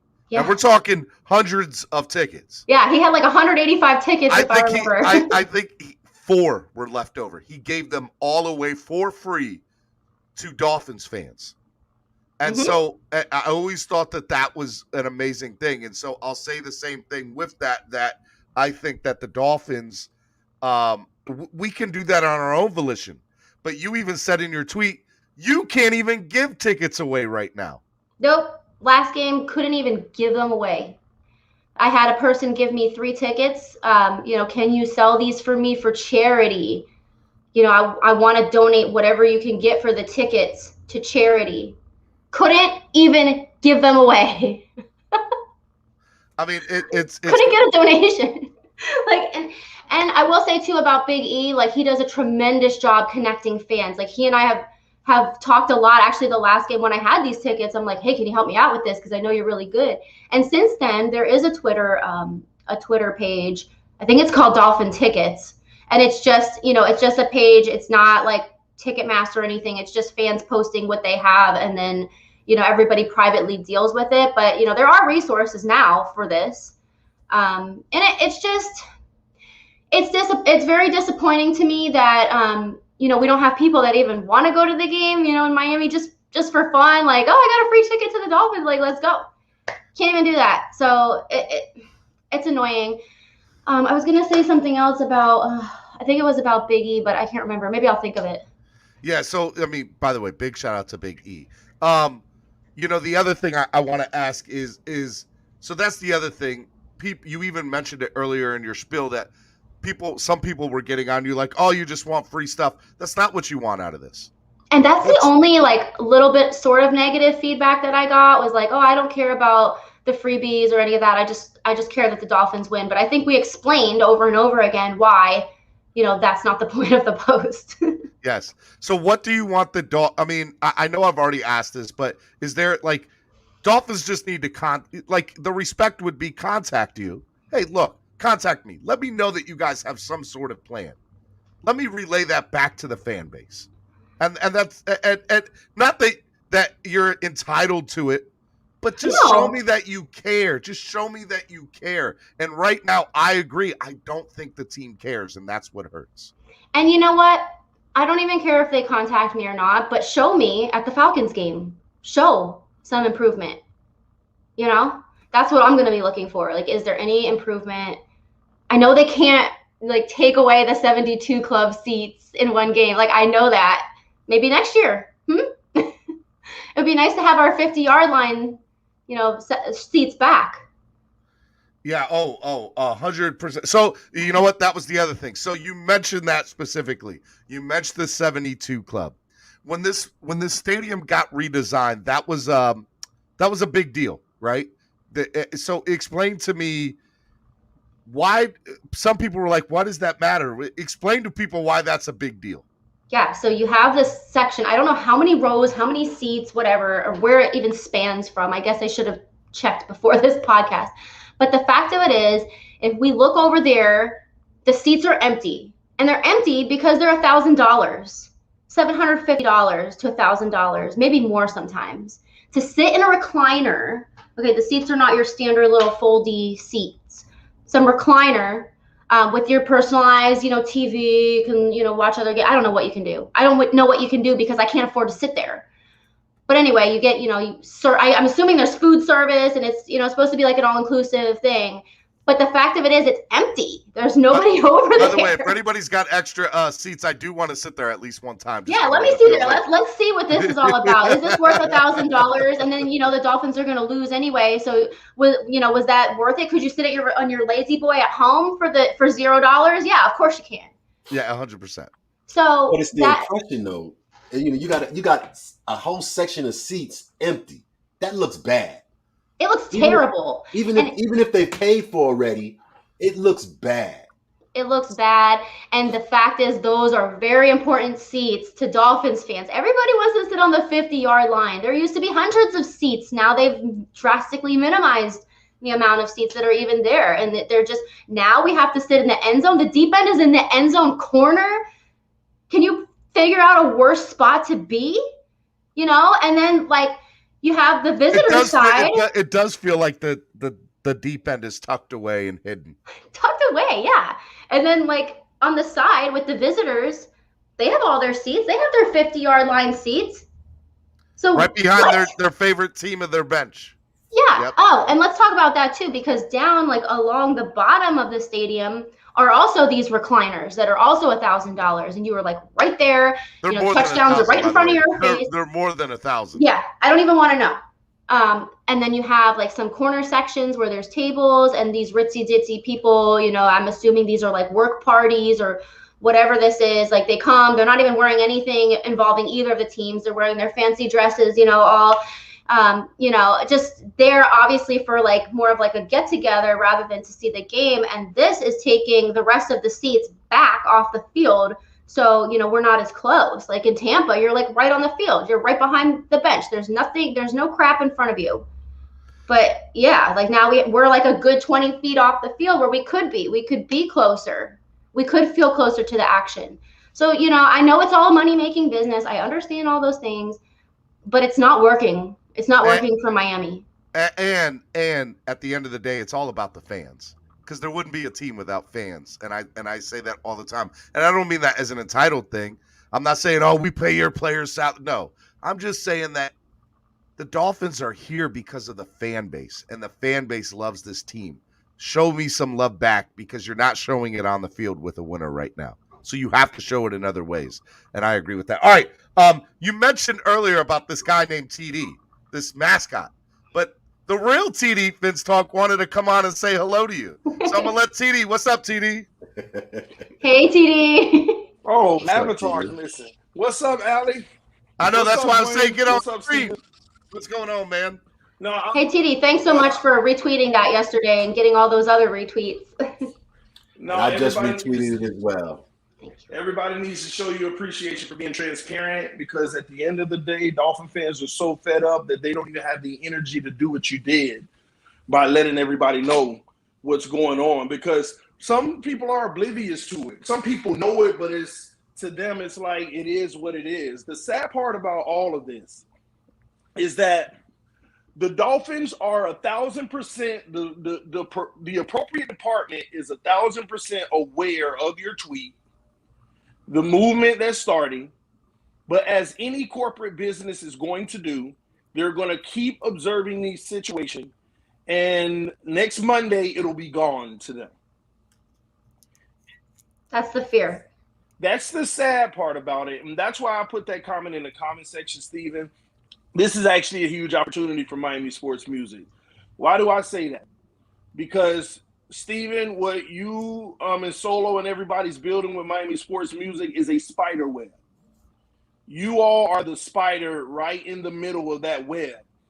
As that web branches out, you got TD Fans Talk, you got Dolphreaky, you got the fan clubs, you have all of that branching out of Miami sports music. Think about how many fans Miami sports music can touch.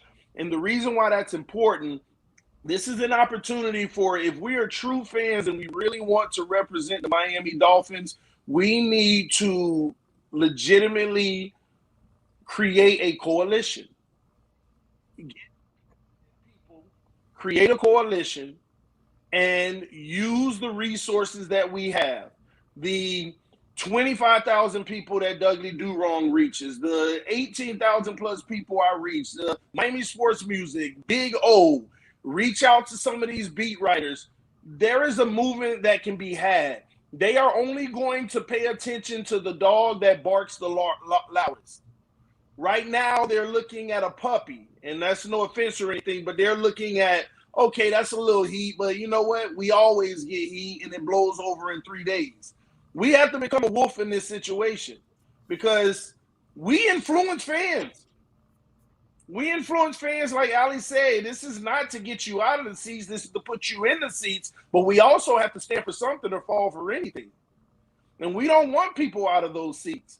We need people in the seats to create a competitive advantage, because that's something the Miami Dolphins have never had that other teams have. I mean, not never, but other teams play off of their fans. They win games off of their fans. The ref swallows the whistle at the end of the game off of their fans. And we don't have that. We've been the subject of penalties like, are you kidding me? At the last minute of games. The non-calls and the calls. And I'll give you one better. Will Fuller would have got that pass interference call had it been at home and the crowd was going crazy all day.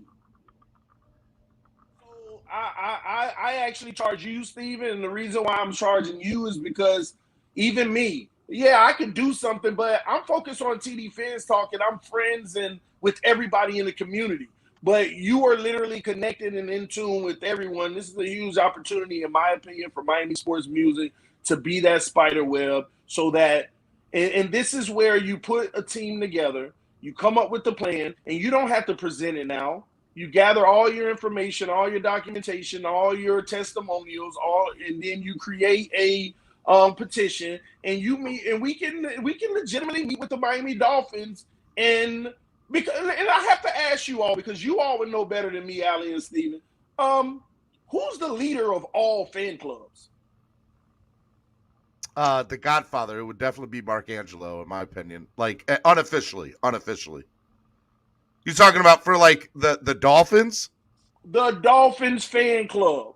So I don't think that there is like a community person I know that Mark Angelo talks to a ticket rep. And you know what? That just like pissed me off now that I just thought about that. So remember, there used to be an official Dolphins fan club. I have a hat or something somewhere from this. Like, they had levels of like, so you could buy for $10, you got a goodie bag. For $20, what happened to that? I want to say Sergio used to be the guy back in the day. Shout out to Sergio. So the person, I've talked to Alex Donner, I think his name is. And then not to be confused with Alex Dunner. No. So there's somebody who is officially like the person designated in charge of like all fan-driven fan clubs, and he's like the contact person. Sorry, I don't know that person. I don't know if y'all are fans with that person, but let's call a spade a spade. They are failing us right now. Okay, they are failing us right now. Whoever the person is, we have to be able to start off by talking with them, and then we may need to create our own coalition that the Miami Dolphins is in contact with. Until everybody comes together and get on board, because I promise you, if we had a campaign, what I did yesterday and got those 100 retweets and those 200-300 likes and stuff from reposting Allie's posts, if we all actually came together, that should easily be over 10,000 where they actually are contacting or they're in Allie's inbox. They're in somebody's inbox. Because right now it's not significant enough, and whatever you get, whatever traction you get on the first day is the most that you're going to get. And this has to change, man. And they're not going to care because this team has become more corporate than fan-driven. I have the information for this person. Sunday. Well, we'll talk offline, Dolphreaky. Yeah, he's the manager of events and entertainment at Hard Rock. I'm sure he's seen it already. But yeah, I think TD's right, and I know the position. What they do is they contact different vendors, different sponsors, different event people. It's really to bring revenue to the team and manage, the fan base and things like that. Again, that's the thing. Because I studied the infrastructure of the Miami Dolphins for other reasons, business reasons. And the sad thing is every position almost now is geared towards revenue. And it's not geared towards experience. And they have an experienced group, but they're using COVID as a freaking shield. And I'm getting sick of it because there is so much more you can do regardless of COVID to give a great fan experience. I don't care if it's a goodie bag worth 70 cents to you. It's so many different things that they can do for this fan base, and it's getting atrocious. And because it's one thing to lose, y'all. But, winning isn't guaranteed. But it's supposed to be about the entertainment and the experience over anything. And they are not providing that. And we are responsible for a small percentage of our failure as a fan base. But they are not allowing us to spread our wings. I cannot believe what Allie told us. I had no idea about what she said about they discourage cheering, shouting, and all of that. There shouldn't be a seat in the building that's held back from being as loud as they possibly could be. And that, there are stadiums I can hear my TV vibrate when I'm watching the game. In the Miami Dolphins, you don't even know if you can get someone to stand on occasion. But that's a culture that's driven because if that group of people were responsible for helping getting the fans pumped up, that's sad, man. They're choking that. I think a part of the issue too is they're taking the essence of Miami a little too literal. And hopefully y'all know what I mean by that. The essence of Miami, where we just want the bougie fans that sit down and enjoy the game for what it is, and not as a fan. Because that to me gets to levels of how you view fans, and I'm not going to get all into that, but that starts to get a little shameful. And maybe they are intentionally doing that, but that is the perception that is starting to come across, and they have to address that, man. Definitely. I think when they redid the stadium and they started to roll out that celebrity red carpet thing with J-Lo and Mark Anthony and Fergie and all of that stuff. The Williams sisters, Serena. Yeah. I'm glad all of those people are fans, but those are not necessarily the fans that you need to highlight every game. What about the people who've been season ticket holders since the beginning? Highlight those folks. And now those folks don't even want to have their tickets anymore. So yeah, it's definitely there's been a difference in culture over the years, and COVID definitely seemed to be this is an excellent time for budget cuts. We're going to save a lot of money. Let's start highlighting the DCC, which ends up being a great tax write-off, right? And by the way, TPP is going to raise the most money of any non-big company this year. And by the way, what is TPP? Fans. Danny's a fan. Danny's a straight up fan. There's nothing more to Danny than he's a fan. Think about it. Think about the events. A lot of the events that we even have, like Fan Club Weekend, are driven by fans. It takes who puts that together? There's two guys that put that together. Mark Angelo and Scott Howe. Fan clubs. Fans. Not the Dolphins. The Dolphins don't do that. The fans do. And that's a shame, though. The Dolphins should be proud that there are fans putting events together and offering services, offering shirts, offering materials and resources to encourage it even more. But these guys are doing it off of their own sweat. Yeah. And pockets, by the way. And pockets. It's ridiculous. And so Mark Angelo and Scott Howell lose money. They lose money on these events. Mark my words. And any money that's left over, they give to charity.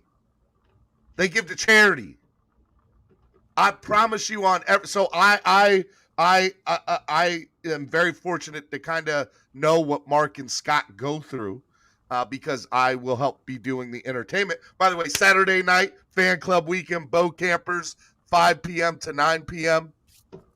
I'm going to have some digital flyers done by the weekend. Miami Sports Music's going to be live from that, so make sure you guys are there for that. That's going to be awesome. But yeah, I mean, it's crazy what they do. It's crazy that they bring this into fruition from a standpoint of, hey, look, the Dolphins fans put this together. We are the ones that are bringing it. How many people have been in here in the past, Allie? Like, I want to say at one year we had 750 fans. Imagine if the Dolphins were to get involved and promote it more. Mm-hmm. We could have 3,000 or 4,000 people at Fan Club Weekend. Yeah. We could easily have 3,000 or 4,000 people at Fan Club Weekend. And it's just a shame because of the lack of the Dolphins organizing events for us. We've been forced to make our own fun. We have to create our own fun. Somebody just asked me yesterday, how come the Dolphins don't organize any sort of events like the Jaguars have the official pub of the Jaguars to watch the game this weekend? What do we have? We have all separate different fan clubs because that's what we've been forced to organize. And it's a lot of work. Yeah, I just Googled it real quick. There's a lot of different fan clubs, but they're all over the place. And you want to have it where, they're unified. You'd like to have one large group, and the media outreach the media outreach portion of the Dolphins franchise isn't reaching out to those groups. And if they are, they need to do more of it to build it up.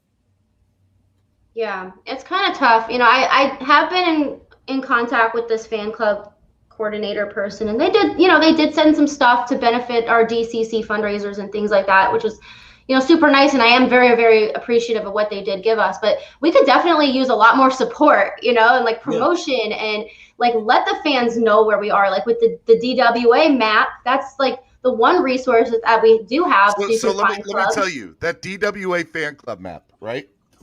I brought up to the Dolphins as an idea they should do to the Dolphins 6 years ago. Nothing was ever done. Do you know how, and by the way, if you have a fan club, there's plenty of them that are missing up there. I need to get all the fan clubs up there. But the reality is, again, if you go to the Patriots website, which I have, they have a link to a fan club map situation to show all the Patriots fan clubs across the country. I had to create one on MiamiSportsMusic.com that I pay by the way, it's $300 a year, which look is nothing in the scheme of things, but we are literally pouring money out of when people donate to the channel, I'm literally putting it back into the I don't think people understand the route of what we do. Dolphreaky, she said it in her post, and I'm telling you, I'm vouching for it. She doesn't have to say it. A good portion of her income is spent on Miami Dolphins stuff. I can see in the background she's got all those. I mean, just hanging up in the closet there, all those wigs. She bought a new house and has a whole room dedicated to the Dolphins. Yeah. I mean, we all spend money. We all spend a portion of our income, our income towards our fandom. And you would think that the Miami Dolphin organization could be a little more appreciative of that by showing a little bit more support and creating a network or creating a funnel to where they basically link up the fan clubs to the organization a lot better. Yeah, and you know what I was gonna say too is like the whole purpose of us being fans is to like connect with other fans, right? Like you wearing a Dolphin hat right now is not gonna make the team win, on Sunday, right? But it is gonna help you recognize the next family with a PH member when you see them walking down the street. So we rep, we try to connect, we try to grow the fan base. So, the purpose of the post was not to divide or, get people to separate from the team. Like, still do all of what you do, but do it more. Do it more. Let the Dolphins recognize us.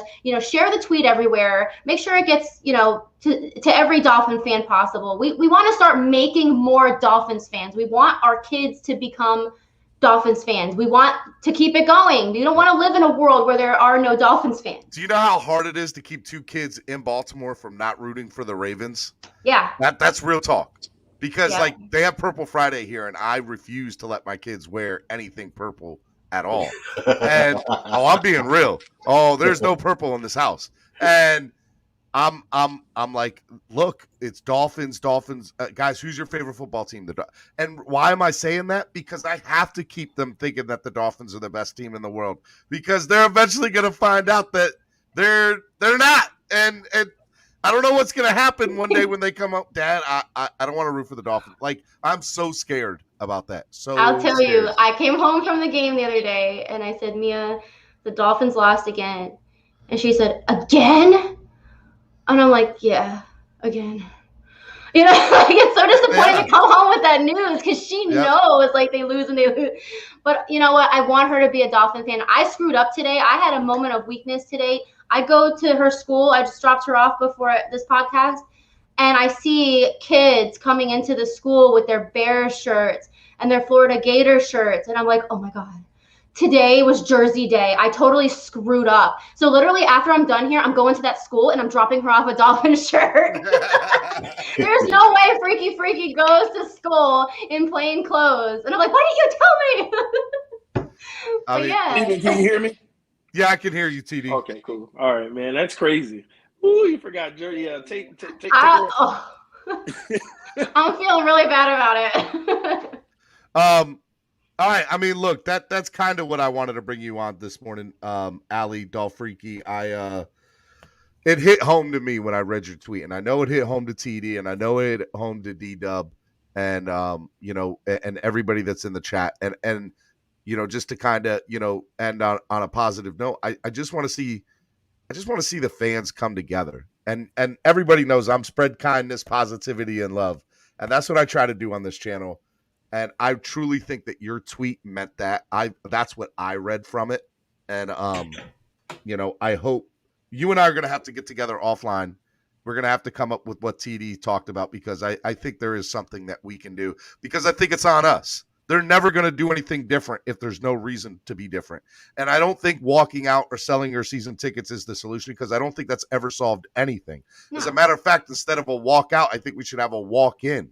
That's what I'm trying to say. Yeah, but I want them to make it worth our while too. Like, this isn't just about us and like what we need to do. This is about what the Dolphins need to do. Yeah. And so I do hope they make some changes over the next course of the next home games. I remember those horrible hankies, the white hankies being flown out. Everybody waving them, everybody making noise at the appropriate times. The commentators on Monday Night Football used to say the stands were rocking at the Orange Bowl. Yep. And you don't have that anymore. And I don't know why, but it's like the teams that come to Miami now, it's like a vacation. the fan bases of other teams come down and they, of course they're going to enjoy the Miami life, the Miami culture, but Sunday, it should be an unpleasant experience as far as, them rooting for their fans, rooting for their team, because the Dolphin fans are so loud that they can't really get their fandom off. That's what needs to happen, and it's not happening. And Dolphreaky, thank you for pointing that out and making us realize that we're not really crazy. It's just that we are. Something has changed. Something has changed in the mindset of the organization, and it needs to be flipped back on soon, very soon. Otherwise, you're going to lose a generation of Dolphin fans, of up-and-coming Dolphin fans. Because if they don't enjoy the experience, they're not going to want to go back. And if we get more fans in the stands, we can help the team win. We all believe that, right? Like, we don't wash our shirt after a win. We wear it for the next game because we hope they win. We have these superstitions. We can help the team win given the right tools, right? 100%. So let's see. Steven, when I met you in Baltimore for the beatdown, we lost. I was like, whatever, but I remember how much you put into that, and I felt bad because we lost for that reason. I appreciate you saying that, Sean. I did. I put down the Baltimore beatdown here in Baltimore last time we were here, and it was crazy putting that all together. By the way, that's a microscope, and that's probably not the right word, but from what Scott Howell and Mark Angelo do for Fan Club Weekend, and what Michelle Kramers and what Igor do for Dolphins NYC MetLife Takeover. Those are the real fans. That is where it's at. All right, I want to let everybody do final words of the day before everybody goes. But before I do, I got to do this one more time with everybody up here, and I need TD, Dolphreaky, and D-Dub. I need y'all's help with this too. Okay, so the Miami Dolphins. Tell Greeter is our sponsor of the show. They are going to be the lead sponsor for the number 52 Josh Bilicki car on the Winston Cup, October 24th, Kansas City race. And they are putting all of their people that they're partnered up with on the hood of the car. And if you look at the bottom here, you'll see this little section below their logo. If you look at the video here, and that little spot that is on the right there, they will have a spot for one of those 30 people to have a bigger logo right underneath their logo on the hood of the car. I need you guys to go do this. I've never needed your help more than I need it now. Go follow the directions or your vote won't count. You have to follow the directions to a T. You have to follow Tail Greeter. You have to follow the driver, Josh Bilicki. Like and retweet. And when you retweet, it needs to be a quote share, not just a regular retweet, because it needs to say hashtag MSM Tailgate. And every vote counts. So if you do it on Twitter, go do it on Facebook. Go do it on Instagram, because all of those votes count. I need at least 1,000 votes. Right now, I have 4. I need 1,000. I'm one of those 4 already. No problem. You got this. I got you, Steven. We're going to we got this. I need y'all to promote it on y'all social media, all y'all platforms. I've never needed y'all more than I need you now, because let me just tell you, stuff like this costs $10,000, $20,000, $50,000, until Greeter's given somebody an opportunity to have it for free. And why not us? Why not us? So, so make sure you guys do that. And if you get on the hood of the car, you clear everybody's swear jar credit. That's a deal. Yeah, hey, I will clear everybody's swear jar credit. You heard it. Look at TD looking out for y'all. Okay, so as I like to do each and every day, is I have final thoughts of the day. So I want to start out with TD, and we'll start with you, man. Final thoughts of the day. Final thought of the day, man. The beautiful part about Ali's tweet is the fact that you got, I'm going to be honest with you, the culture of our fan base is nothing but love. You got everybody talking about their experience. But all in all, this may sound crazy. it was just a good time to go back and forth with Dolphin fans. You know, even though what we were going back and forth about wasn't ideal, that's what it's supposed to be about. Everything that we discuss, we get to communicate with each other, go back and forth, and have a good time doing it. We know our fans are here. We know that they're out there, and a lot of them are silent because they're hurt. And we just gotta figure out a way to do our part to help the situation gets better.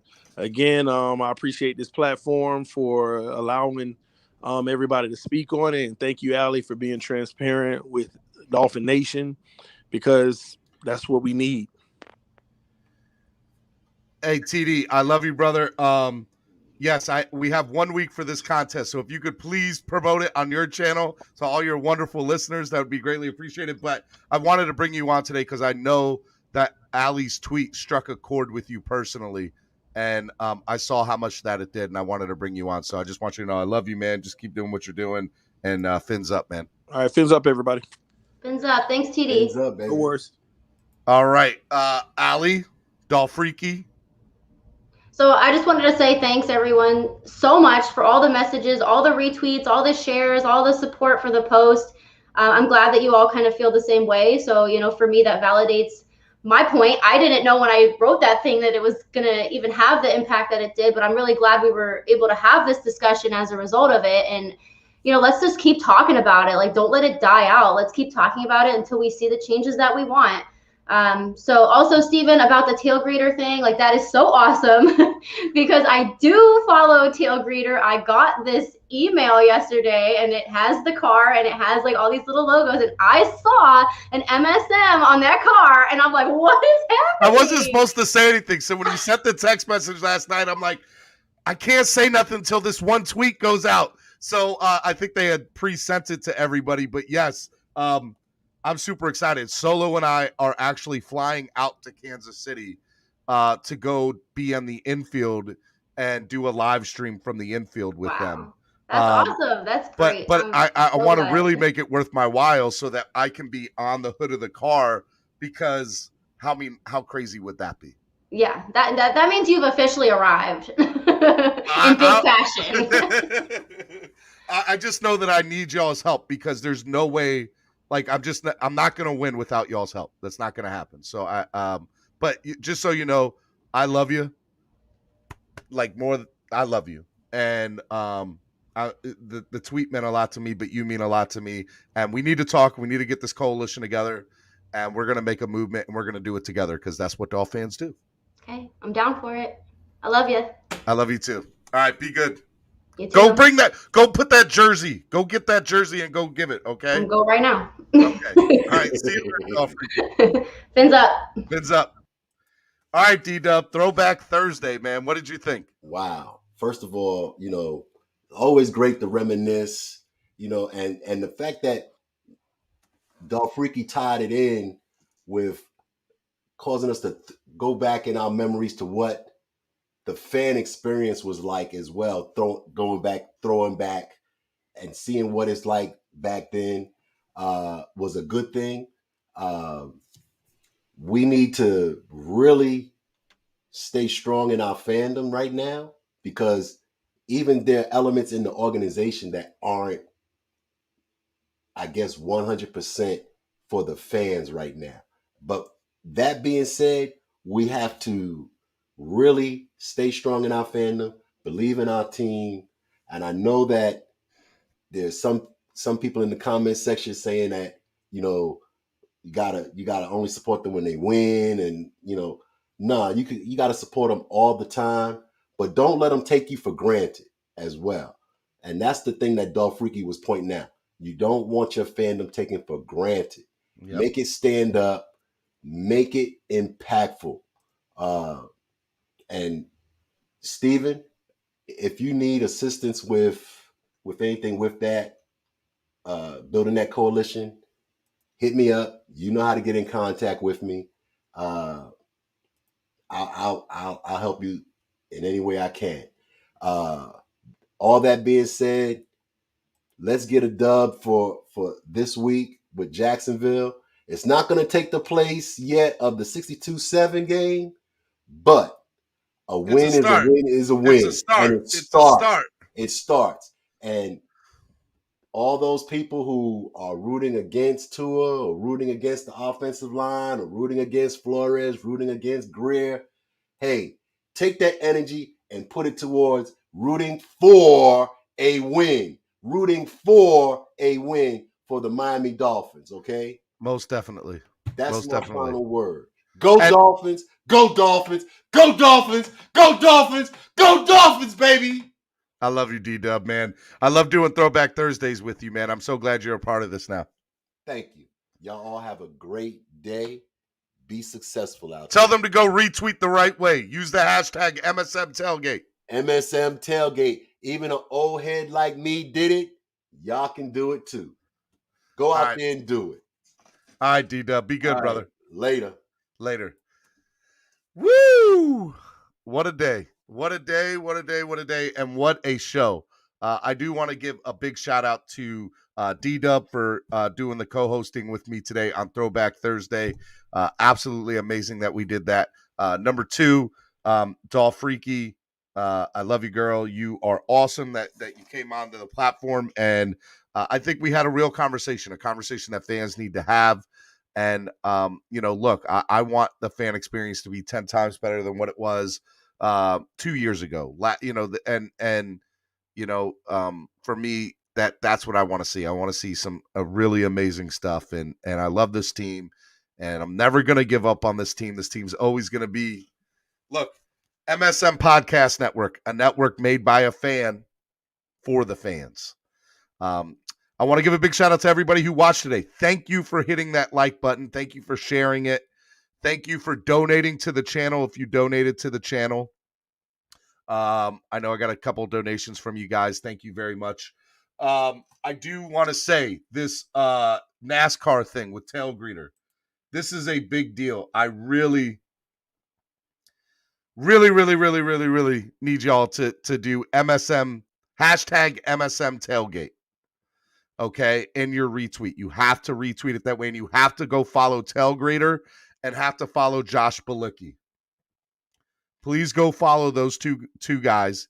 Use the hashtag MSM Tailgate. I see some of y'all have been doing it. I need y'all to do this like every day. Facebook, Instagram, Twitter. Every single one counts individually as one vote. Okay?